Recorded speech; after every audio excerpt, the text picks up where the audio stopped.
Shanks était déjà un grand pirate. Nous pouvons imaginer qu'il s'est énormément amélioré durant ces 10 ans, enfin 12 en comptant l'ellipse. Il a d'ailleurs gardé le même navire et le même équipage. Mais mis à part cela, que savons-nous réellement de Shanks? Que savons-nous de la puissance de Shanks? Je vais détailler tout cela en 7 points, les 7 points du maître manga.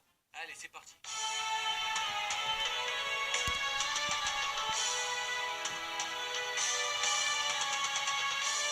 Shanks a sous ses ordres un équipage qui est certainement l'un, si ce n'est le plus puissant du monde.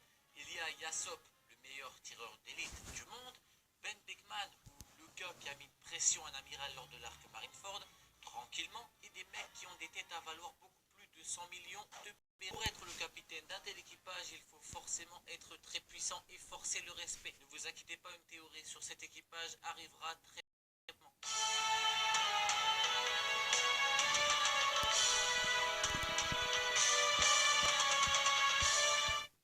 Mais lui qui possède le titre de meilleur sabreur du monde s'est longtemps battu contre Shanks. Et nous savons que ce dernier, donc Mihawk, n'a jamais réussi à battre Shanks en combat singulier à l'épée. Ce qui veut dire que Shanks était l'épéiste le plus fort du monde avant qu'il ne perde son bras gauche. Après, il est dit que Mihawk était le meilleur sabre du monde du fait que Shanks ait justement perdu ce bras. Mais en combat, Mihawk battrait-il Shanks? À mon avis, non. Il le battrait s'il utilisait toutes ses capacités hormis son épée. De plus, étant donné le fait que l'eau et lui ait formé une alliance, je pense que Trafalgar dit Waterloo va très certainement transplanter un nouveau bras à Shanks. Et oui, vous avez bien entendu, comme il l'a fait pour lui-même à Dressrosa quand Doffy lui a coupé le sien. Il le fera certainement pour Shanks, étant donné que c'est le mandement qui dit Luffy, le pirate avec qui il a fait une alliance. De ce fait, avec deux bras, il deviendra le meilleur sabre du monde pour de bon. Désolé, œil de faucon, il ne te reste plus qu'à te consoler avec Perona. Oui, parce que c'est pas la copine de Zoro, Perona. La sienne, c'est Robin avec sa paire de meules énorme.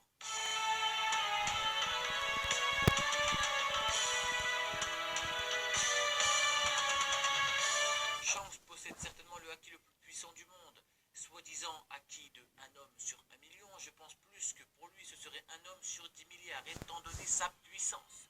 Lorsqu'il est monté à bord du Moby Dick, le navire de Barbe Blanche, il s'est littéralement amusé avec son équipage en les faisant tous tomber un par un. Dans les pommes, et oui, dans les pommes, l'équipage de l'homme le plus fort du monde tout de même.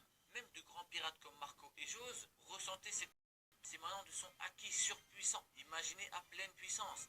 D'ailleurs, il a même endommagé le navire alors qu'il s'amusait. Oda a même précisé que sur l'île des hommes poissons, il n'aurait qu'un mal à déboîter les 100 000 poiscailles avec son fluide d'un seul coup.